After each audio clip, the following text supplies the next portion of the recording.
lifetime. Dr. Mokwena, please do us the honor of joining us up on stage. Welcome, welcome, sir. Welcome. So, for everyone that might not have seen the book or the cover, this is how it looks. Servings of Self-Mastery. It's got a food analogy to it, the cover as well. And you say it's bite-sized pep talks to unlock greatness. And it really is bite-sized. Like if you want to go through a chapter, you can quickly go through a chapter. One chapter is about 3 to 4 pages. If you want to quickly return to that chapter, you can do so. So you really did a great job of actually putting something like this together. One thing that I really enjoyed as well was just how in the first part of the book, right, you paint a picture of your childhood, some of the main influences or major influences. Maybe give us a few highlights of when you were growing up, who were the major influences, and what did your journey look like back then? Thank you very much. Morning, everybody. It's so good to have you here. I have a bit of a cold, so that's why I sound the way that I do. This is such a privilege. You know, I love more than anything, the opportunity to speak to people, to share learnings, because, you know, knowledge is only valuable if you share it and you use it to empower other people. Exactly. So the book is called Servings of Self-Mastery because, you know, it's meant as a gift, and it's small little servings every day, reminders. It's meant to be a handbook as opposed to a cover-to-cover read. The chapters are short, as you say. They're small pep talks, and they're not linear or sequential in any way. And I think out of respect for neurodiversity, not everybody has time to read a long book or a long chapter. From start to finish. From start to finish. So the idea is to scroll through the contents page and look at a chapter that speaks to you at that point in your time. At that point in your life. So we are shaped by our environments. We're shaped by our families. Dr. Koboko spoke quite a lot about you need to know and understand yourself. And a big part of that comes from tracing your footsteps and saying, what family was I born into? And we know it takes a village to raise a child. Yeah.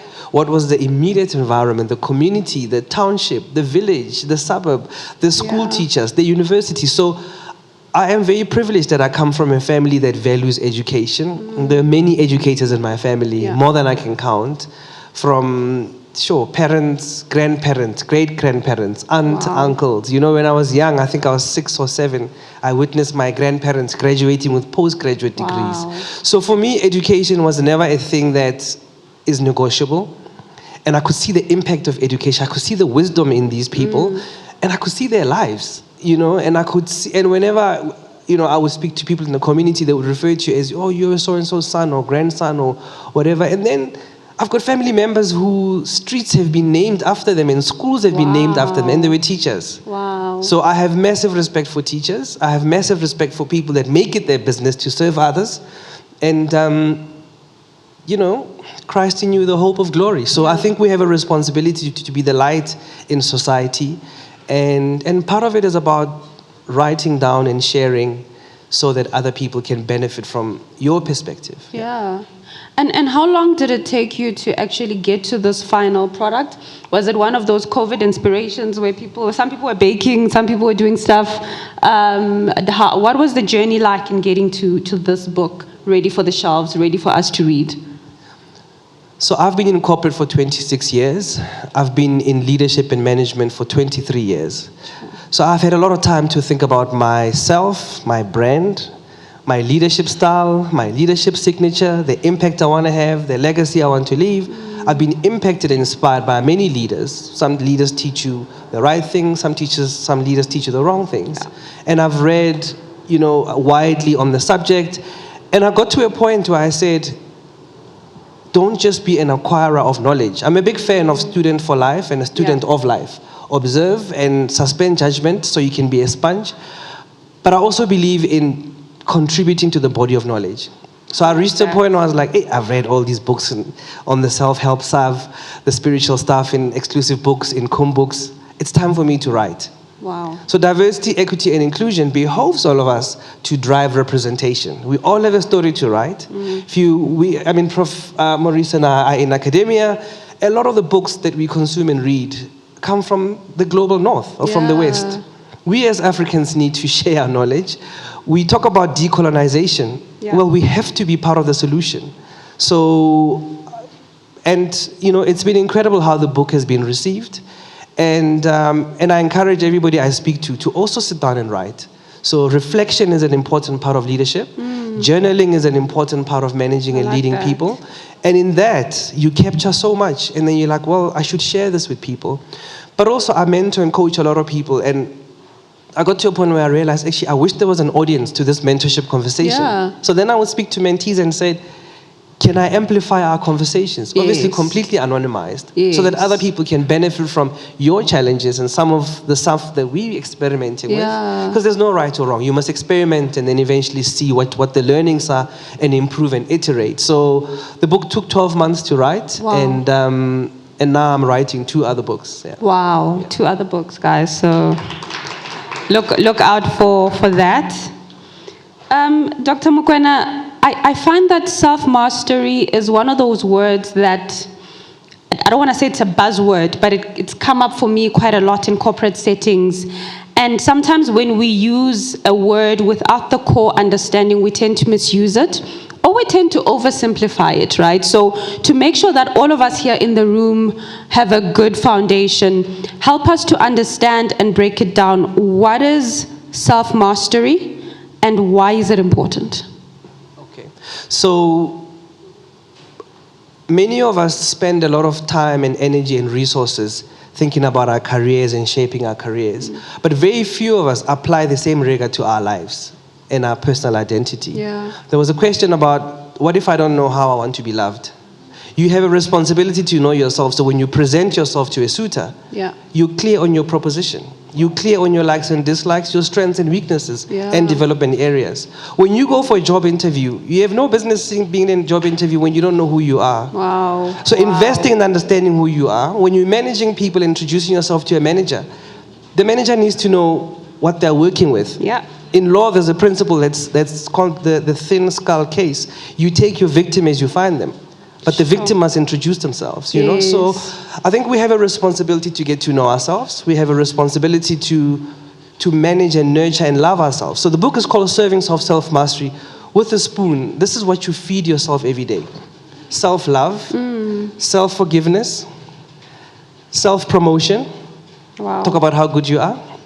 Self-patience, self-investment. Yeah. So take all the virtues in life and put the word self before them. You cannot give love unless you have love. You cannot, that's why wounded people wound others. Yeah. Right? And if you want to be in any relationship, doesn't matter if you're a leader or manager or not, in any interaction, you have to be conscious about how you show up and how you want to impact the world. Leadership is about energy management. That's what we do. We manage energies. Yeah. Spiritual, physical, emotional, psychological, intellectual energy. That's how we appeal to people, right? And you cannot do that if you don't have a handle on your energies. A lot of self-mastery is self-restraint. Wow. We all know that you shouldn't respond to the email with draft 1, right? Yes. Keep it in draft until tomorrow. Yeah. When you feel better. Yes. If you're having a heated WhatsApp conversation at night, say, you know what, can we pause here, sleep, and we can chat tomorrow. Tomorrow you're a different person. You're less angry. You're less offended because your ego is in check. Yeah. So self-restraint is a big part of self-mastery. Wow. I love how, and that was the purpose of asking that question, right? Taking self-mastery that seems like this big thing and really drawing it down to the individual, the person, and what that looks like.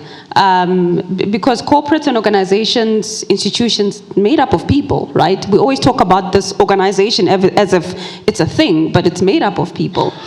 Yeah, you're absolutely right. I mean, I was at Game the other day buying a sleeper couch, and the service was bad, the waiting was long.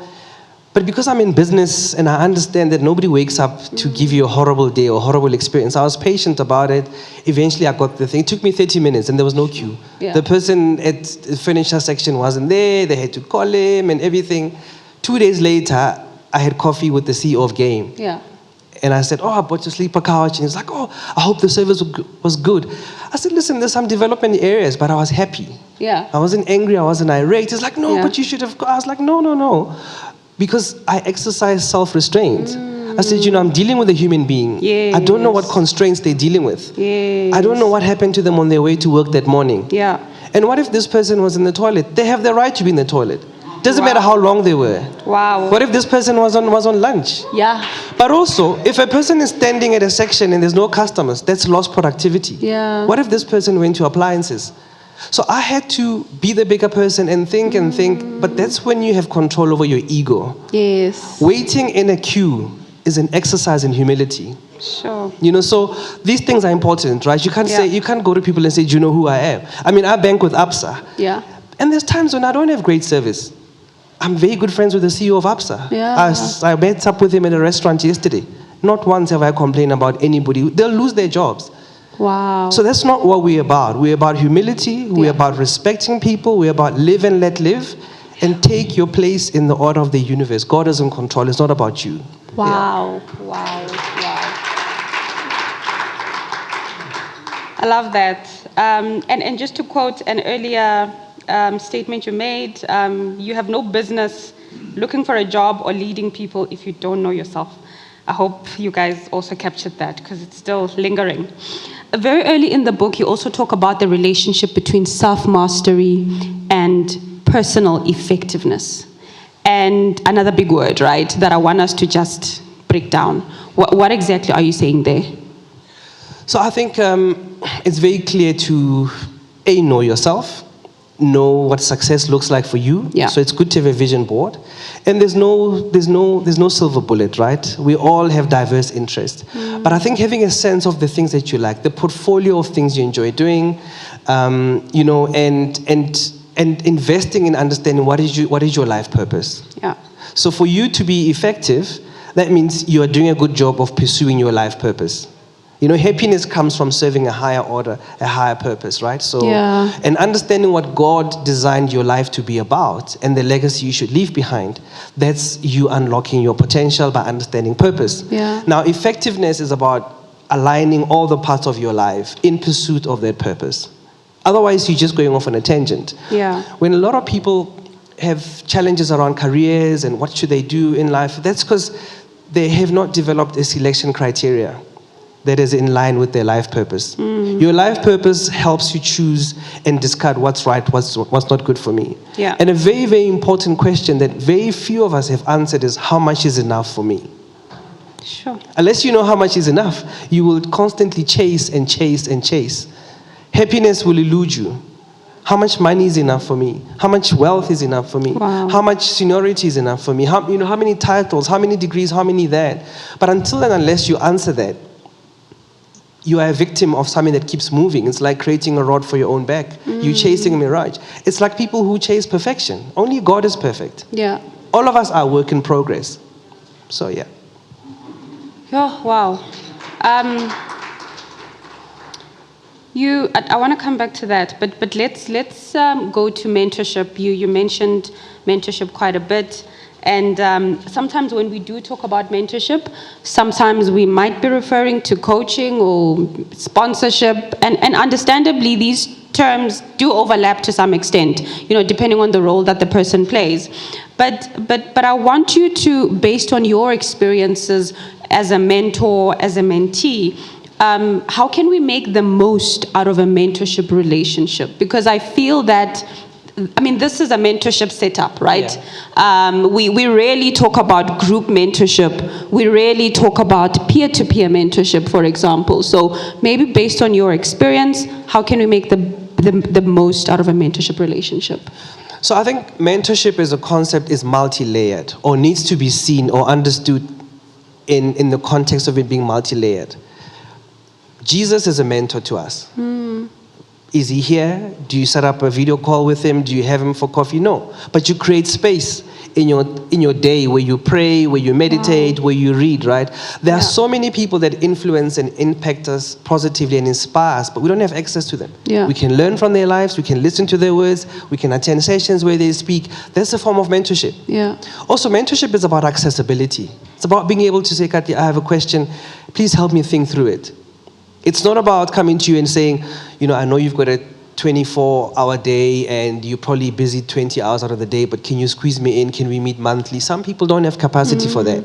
But just accessibility, just being able to have a conversation, right? I also think it's important to share.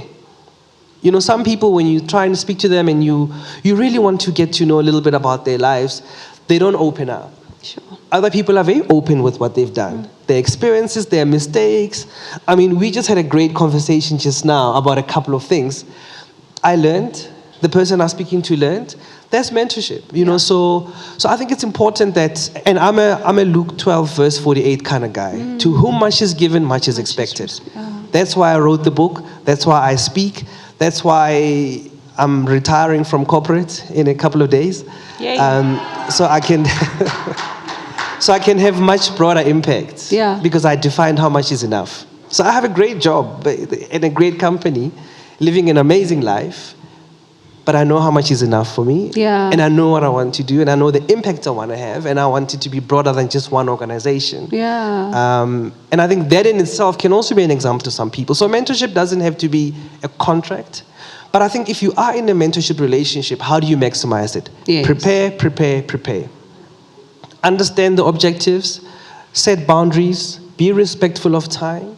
It is in giving that you receive. Don't just suck, just also give, because the mentor doesn't have all the answers. True. A sign of intelligence is a quality of questions, because questions reveal, answers conceal. We're in the business of teaching people how to fish. We give out fishing rods and we teach people how to fish. We don't provide fish. Sure. Wow. Yeah, wow. Can I drop the mic?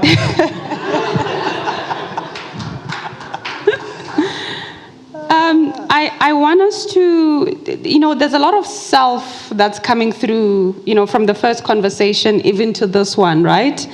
And this is so helpful for me, definitely. I hope it's helpful to everyone else. Let's talk about branding, because it's one of the things that, you know, goes into a mentorship relationship, for example. We talked about how you show up, so let's talk about branding.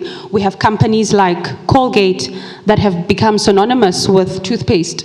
We don't say, you know, do you have toothpaste? We say, do you have Colgate, right? Google is synonymous for search engines. We say Google it. We don't say look it up. We don't say search it. Let's bring the conversation back to self. What goes into crafting your brand? For these companies to have gotten to this point where a certain expectation, if it's excellence, your company is synonymous with that. So from a personal level, how do I craft my brand such that I become synonymous with whatever it is that I want? Great. So everybody has an identity, everybody has a name, everybody has an ID number, and everybody has a unique, identity about themselves. So the same applies to brands. In the world of branding, we create brands because we understand there's a need in the marketplace. So we do research to understand what is the unmet need, and you come up with a product or a service, you brand it, you give it a personality, a character, values, and all of that stuff, and it behaves in a certain way and it fulfills a particular need. Nobody knows about that brand because it's still a product in the factory. You have to market it, position it, tell people about it. People have to experience it. It must deliver on the promise consistently. And it must subscribe to a certain set of values and personalities. That's how you achieve consistent memory building. Wow. So human beings are brands in a marketplace, right? That stand for something. And all of us impact people differently. We take away something different from every interaction. When Kati is not in the room, what do people say about you? That's your branding. That's your brand proposition. When you ask your friends, what do you get from your friendship with Kati? They'll mention X, Y, and Z. That's the benefit you give them. How do you feel after impacting Kati? That's the emotional impact you have on them. Why do you believe these things about Kati? That's the reason to believe behind your brand. What is the underpin? What is the reinforcement of all of that? And are you consistent? Are you a woman of your word? Do you practice what you preach? And when you die one day, what are we going to say about you at your memorial service? So all of that is branded, but brands need to be managed. There's brand harm. So the context within a brand has to be a conscious decision. Who do you hang out with? How do you position yourself? What are the words that come out of your mouth? I want to honor Prof. Maurice. He left a very successful corporate career at Sasol and went to run Wits Business School. Yeah. Because, and I've heard him speak, because he wants to give back. There's a saying that says, spend half your life accumulating resources, spend the second half of your life distributing them for the benefit of society. Wow. So I'm 48 and I'm retiring from corporate to do much more social impact work. And I wouldn't do that if I didn't have examples like him. Yes. Now, he doesn't know that he's my mentor, Yeah. but I get a lot of mentorship from observing him, Yeah. and fortunately I have a relationship with him. I talk to him. But not once have I asked him for mentorship. So sometimes we come with the wrong approach to people and say, please will you mentor me because I admire you so much. Yeah. And I have to think about my calendar and everything and everybody who's asking. And so sometimes we need to think about the person and saying, what is the most strategic way for me to absorb and to learn? Because osmosis is also a very good teacher. Yes. You know, so we have to apply that. Yeah. I like that. I really like that. And the fact that, a lot of what you're saying, it's very practical. And you are sharing a lot about your life and next steps. So I'm hoping that a lot of us here are also just rethinking what does sort of the next phase of our lives look like. We've spoken about the core concepts of self-mastery. You've spoken about the importance of mentorship and how we can look at that. We've touched on branding. You've given us a bit of insight there. Chapter 35 in your book, you say, and you call it, be a champion of diversity, equity, and inclusion, DEI. Now, a lot of people are not leaders of persons. And whenever the conversation on DEI comes up, it is at a corporate level. But what can the average person do to participate in matters of DEI, whether it is in my corporate or outside of my corporate, and it's in very informal settings? What can we do as average South Africans? We don't want to wait for the corporates because, I mean, look at where we are today. I want to honor my friend Shylock, who's here with me, who's helping me sell the books. So anybody who's been to Exclusive Books Rosebank will recognize his face. He has made authors, he sells books, he's very knowledgeable, and he meets so many different people from all walks of life. He was telling me about a very old man, I think he's in his 80s or whatever, who comes around every week to Exclusive Books to read a book and chat to him. And you know what that taught me is, in isiZulu, when you say sawubona, it's not just about we saying hello to you, it's we see you. Yeah. So it is so important to see every single person and have a story about every single person. There's enough for all of us. Many of us are students of economics where we're taught the concept of scarcity. We have to change the script to talk about prosperity. We believe in a God that promises us prosperity. Yeah. There's enough for all of us. Yeah. We cannot be in a country where 10% of our population goes to bed hungry every night. Yeah. That's 6.3 million people.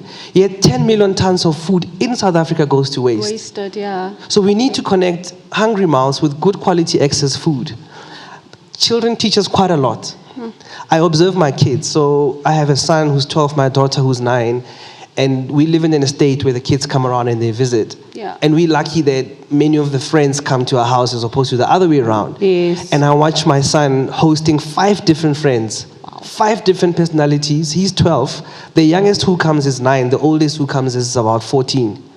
They're all friends. They all get together. Yes. And I watch how he personalizes his approach for everyone. And when someone is crying or left out or excluded, he goes to them, spends. I watch that and I say, what happens to us in meetings? Yeah.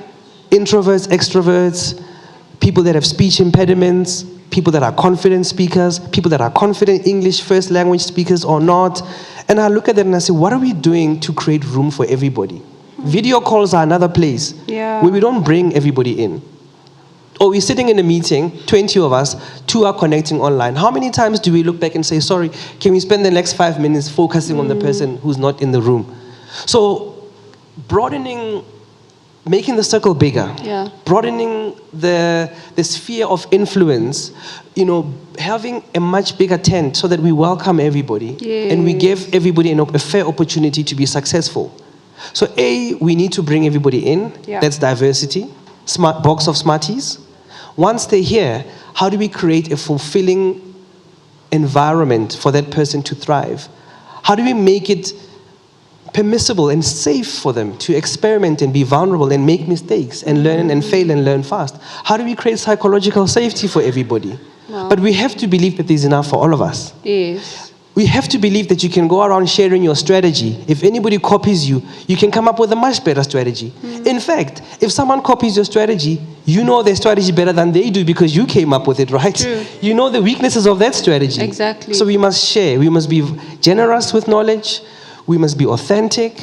We mustn't operate from a place of fear. Human beings are driven by love and fear. Yeah. We need to understand what are your hopes, fears, and aspirations for us to build safety and to build a relationship with you. Sure, I love that. I love that.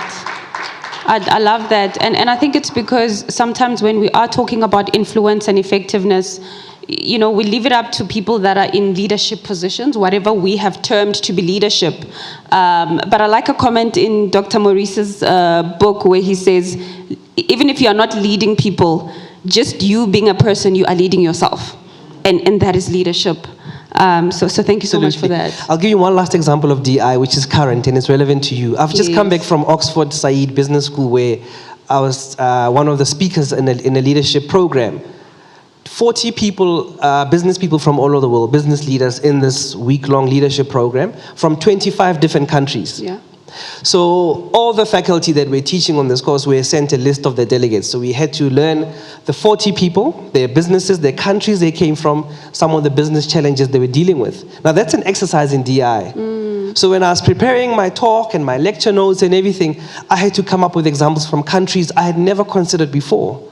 And I walked away from that saying, never again will I just be myopic about what I do. Wow. Even the people that I lead, I need to know what's happening in their lives. Yes. I need to know what matters to them. I need to know what they do on weekends, as opposed to saying, hey, how you doing? How's things? What get deeper? Yeah. Because that's how you build partnerships.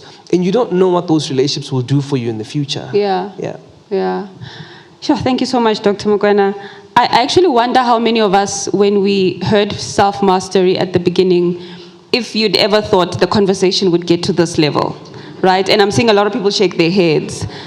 So thank you so much for breaking down this concept that is made out to be so big, to the level that we can live up to on a daily basis. And you do say that it is a process, right? It's practice. It's a virtues-based approach that we are taking. I'm going to open up the conversation to some questions, answers, comments. There was a lot of shaking of heads when I asked that previous question. So I'm hoping that, a few people might have something to say or perhaps share. So 2 questions. There are microphones on the floor, in case you're wondering. There is a question over there. There's a hand over there. Good afternoon, all. Mine is not a question, but a comment and also a lesson that sitting here, I'm hearing from both of you, Mr. Kobokwe and yourself. I said after the Q&A to Mr. Kobokwe, our time went past without us having this knowledge, even in marriage. Because mine, of course, my husband has passed on. But bringing all this to our families, it can be an impact. Knowing yourself, like Dr. Koboka said, how much time do we give each other? How much listening skills do we use? We tend in the families to point a finger. She is always emotional. She is, the troublemaker. How much conflicts, how much, disruptions are there? Who is going to, correct that? It's us through what we are learning from both of you. Knowing yourself, giving yourself time to observe what you do, how you speak to other people.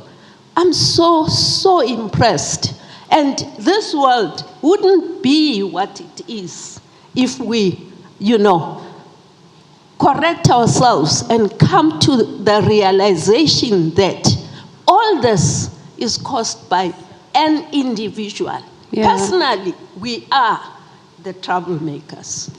You are so right. Thank you so Thank much you, for Mama, saying for that. that. I always say that the problems in the world today are human-made, and it will take humans to solve those problems.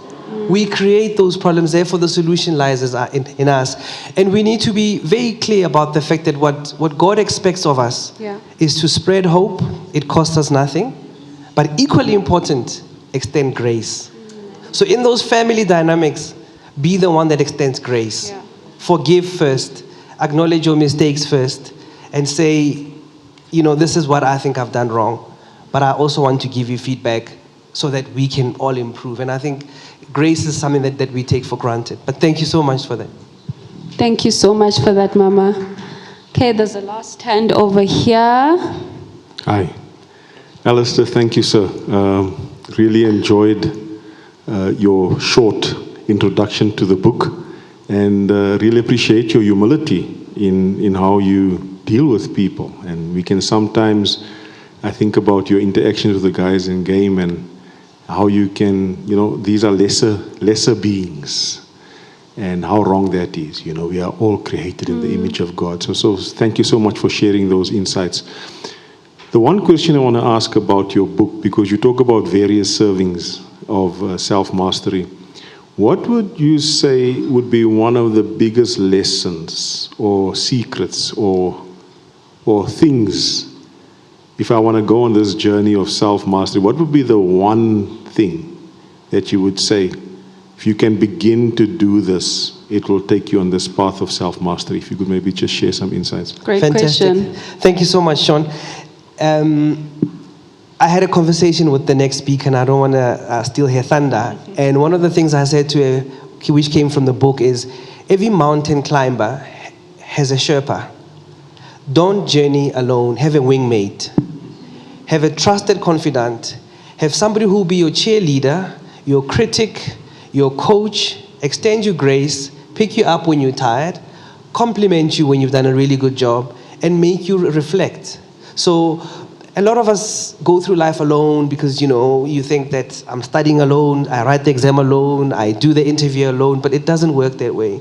And all of us, I know, have our own kitchen cabinet, have your own board of directors, the people that you speak to. I live in Pretoria, I work in Bryanston. People ask, how do you deal with the traffic? I say, that's the best time for me. It's time for fellowship. It's time to speak to my closest friends and confidants. It's time to reflect after work and launder my emotions and thoughts and everything. When I get home, work is behind me. I can embrace kids. I can play. I can talk to my wife. I can be a different person. So I think having a wingmate or wing people around you. And very quickly, let me talk about strengths and weaknesses. I think we need to redefine. Strengths are the things that give us energy. We love them. We could spend all our time in the world focusing on the strengths. Weaknesses are not the things you are bad at. Weaknesses are the things you hate doing. Development areas are the things you need to acquire and the lessons you need to learn. You have no business occupying your life with weaknesses. Outsource weaknesses. Partner with somebody who's opposite to you. Find somebody who loves the things you hate.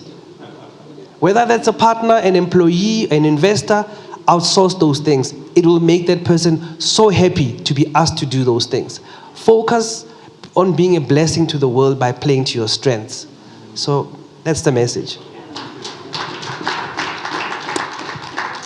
I love that. I love that. There's one final question. Thank you, Mama. Come through. Yes. I don't know if it is in the book, but you mentioned something that I'm really very interested in, diversity and inclusion. So in terms of business, corporate, I think that's easy enough. I want to ask, how would you deal, if you can comment on it, if you can't or don't want to, that's fine. But how do we deal with those two in the setting of a church where there are certain biblical principles that are, like set, which we we should consider all the time. You know, like if I can give an example of homosexuality, you know, in terms of ministry. I belong to this congregation actually, and our pastor always says, you know, we are a city church. A lot of things happen in a city, and we have to be prepared for things like this. And I am always sitting here and I'm thinking, oh God, I don't know how we will deal with that the day it hits us. If it has not hit us, I don't know. So I was very fortunate. I went to a school that is a multicultural school, and we had 5 dominant religions in the school. Every day of the week, we had an assembly. Every assembly had one religion dedicated to it. So I grew up in a diverse world where everybody was equal, where and it was in Mafikeng. I went to boarding school in Mafikeng, even though I grew up in Pretoria, and where there were none first language Setswana speakers. They had to do minimum third language Setswana across the race barriers, across, you know, people came from different parts of the continent and the world even to that school, and everybody had a sense of belonging and a sense of equality. Yeah. So I approached the world from a position of we're all equal. I approached the world from a position that we created in the image of God. I approached the world from a perspective that we're all sinners and we're all fallible. Nobody's perfect. Yeah. And I focus on the individual. And I pray for people. I extend grace to people. I participate without judgment. And I think there really is enough for all of us. And I was privileged to attend the president's inauguration this week where he said, South Africa truly belongs to all who live in it. And I don't think we spend a lot of time internalizing what that means. You know, when we talk about sending people out, getting rid of some people, not wanting to share power, not wanting, you know. So I think when we say there's enough for all of us and we are Christians and we love people, we need to embrace people. We need to celebrate them. And they have a contract and relationship with God. And I think all of us are blessed with talents. And the question we'll answer one day is, what did we do with our talents? If your talent is to be inclusive and embracing and nurturing of others, that's your calling. You know, if your talent is to lead and inspire people or bring people to God, that's your calling. So I don't have challenges with diversity, equity, and inclusion. I grew up around so many female leaders. My first school principal was a female, where I learned formal leadership. Leadership at home was informal. When I got to corporate, my first CEO was a female. So when people talk about we need to drive empowerment, we need to do all of this, I say, of course. It has to be inbred in us. So that's my take on diversity. But there's a whole chapter in the book about it. Thank you so much, and thank you for that question, Mama. As we close out the conversation, Dr. Alistair, I would just like you to read this first part of your book up until here. It's such a beautiful paragraph which really captures his thoughts around this book. Chapter 1, my life story. My life purpose is to change people's lives. I try to live up to this ideal by investing in self-mastery and personal effectiveness so that I can be helpful to others. That's precisely the reason why I wrote this book. My wish is that it will remind you of the brilliant basics of personal effectiveness and leadership. I hope the ideas in this book will challenge some of your paradigms and introduce perspectives to help you on your journey towards self-mastery and personal effectiveness. May you soar as you serve and inspire others. Amen, amen, amen. Can we give him a round of applause? I'm getting some indication. Dr. Koboko, you want to say something? Just a quick one. Two things very quickly. Number one, Dr. Mokwena, listening to you there gives me hope for the future of South Africa and Africa. And I mean that seriously because I carry the burden for this country and for Africans globally. And to find the level of knowledge and understanding of the basics, like you've just said, and I'm going to get a copy of your book, gives me hope for the future of this country and the continent. Number two, which is a question, obviously in brief terms, what was the turning point in your life? I know there could be a number of them, but which one would you consider? And it's like the light came on and it made you make a decision that brought you to where you are and where you are still intending to go. Thank you so much, and thank you for the compliment, Dr. Koboko. So at the age of 25, I'm living in Durban, working in Durban, and I'm very good friends with Dr. Nomfundo Nhlapo there. She was studying medicine while I was working at Unilever. My father was diagnosed with cancer and he had 12 months to live. I'd been away from home for 15 years, boarding school, university, other things. And I'd been at Unilever for only 4 years, and that's a company I wanted to work for a long, long time. I was very happy and I loved it. I decided then that I would drop everything, move back to Joburg so I can be with family. I decided then that not everything is about my career and greatness and all of that. I realized that I had not invested enough in relationships. I realized then that life was short. My father died at the age of 55. He died, but luckily he died 2 months after I got married. So he was there to witness my wedding. So I got married at 26, and I'm 48 today. That moment just gave me perspective. I realized the fragility of life. I realized we're not in control. I realized that there's nothing more important to me personally than relationships. When we talk in leadership development, we speak about Y and X-axis, Y being taskmaster or getting the task done, X-axis being relationship. Some people are taskmasters. They don't care about relationships. They just want to achieve goals and they kill people along the way. Some over-invest so much in relationships, like you've heard of a very nice boss, but very ineffective boss. Some people spend time in relationships, don't get anything done. The average person strikes a balance between the two. But nobody's average. We're all different. Understanding where you are helps you course correct. I learned that relationships are as important because I'm a very ambitious person. From the very generous bio that you introduced me through. But I had to learn the importance of relationships. So that was a turning moment for me. But in terms of my relationship with God, I studied at Rhodes University in Grahamstown with Pastor Koza and his wife, Grace. And we were both young law students at the law faculty there. Grahamstown is a very small, sleepy town. Much like Oxford, it's a university town. You have a lot of time between four walls, between you and your maker. You confront yourself. And I loved what you said about that. You cannot run away from yourself. And you listen to your thoughts. And then it becomes very clear to you that there's something called purpose. Because that's where you get happiness from, and everything else just takes away from your happiness. So those two pivotal moments, the time in Grahamstown where there was zero materialism, you wore the same pair of jeans 4 or 5 times a week, we walked everywhere, nobody had money, we were happy. And I came into the city and I was very comfortable to drive a Chico 1.3 for the longest time.